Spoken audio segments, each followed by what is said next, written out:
In our financial lives, we're tracking a million different things, right?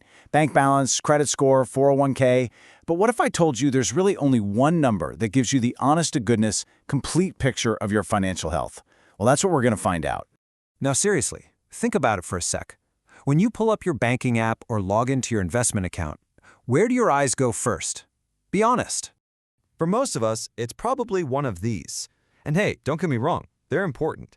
But they're just snapshots, little tiny pieces of a much, much bigger puzzle. They don't come close to telling the whole story. So it is time to meet the real hero of our financial story, the one single comprehensive measure that tells you if you are actually moving forward. Let's talk about net worth. And it's a beautifully simple idea. Your net worth is your financial scorecard. It's basically what you'd have left over if you sold every single thing you own and then paid off every single debt you have. That's the bottom line. And here's the simple math behind it. On one side, you have your assets. That's everything you own. Cash, investments, your home, your car. On the other side, you have your liabilities. That's everything you owe. Mortgages, student loans, credit card debt.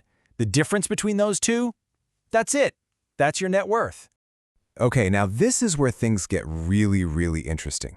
Because the first big aha moment when you focus on net worth is realizing that wealth isn't about how much you earn, it's about how much you keep.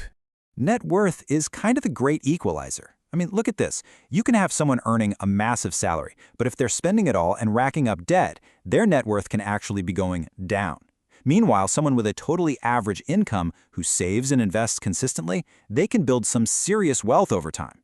It's because net worth shows what you keep, not just what passes through your hand. I absolutely love this analogy. Your income is the river. It could be a raging torrent or a tiny trickle. But your financial habits, your saving, your investing, that's the dam. And the dam is what actually builds the reservoir of wealth. All right, let's dive into our second big revelation. And this one challenges a very common idea about wealth, especially the wealth we think we have tied up in our own home. For so many of us, our house is the biggest asset on our personal balance sheet. It can make that net worth number look fantastic. But is it possible that number is giving us a bit of a false sense of security? And here's why. The money in your home is illiquid. You can't just take a brick from your house to the grocery store to pay for food.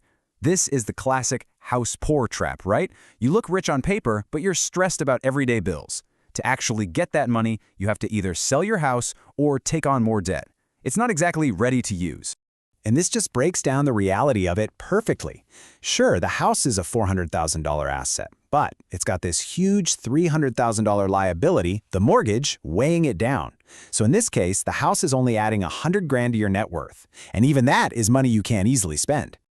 This is exactly why a lot of savvy investors track a slightly different number, their investable net worth. This gives them a way clearer picture of the capital they actually have to work with, to generate more wealth, to retire, to handle whatever life throws at them. It's your real financial firepower. This last revelation might be the most important one of all, especially for anybody who's just starting out. Calculating your net worth can be kind of scary, and sometimes that number is negative. But we need to totally reframe how we think about that. Seeing a number like this, especially if you've got student loans or something, can feel like a total failure. But it's not. I'm telling you, it is not. This isn't a setback. This is your starting line. This is your baseline. Because here's the secret. The absolute number you have today is way less important than its trajectory. The real magic is in tracking the change over time. Your goal is to see that number become less negative, then hit zero, and then start climbing. That trend line, that's the proof that your habits are working. So here's the game plan. It's simple. First, find your baseline. Be brave. Do the math today. Second, track the trend. Check in every month or every quarter. And third, and this is key, celebrate the growth. Seeing that negative number shrink is a massive win, and you should treat it like one. You've probably heard this quote before, but it sums up everything perfectly. You cannot improve what you don't track. Just putting a number on your financial health is the very first step to actually taking control of it. At the end of the day, this whole thing is about radical accountability. It cuts through all the noise, the anxiety, the hope, the fear, and it replaces all of it with the cold, hard truth. It's the one metric that gives you clarity and focus for the road ahead. So I'll just leave you with this question.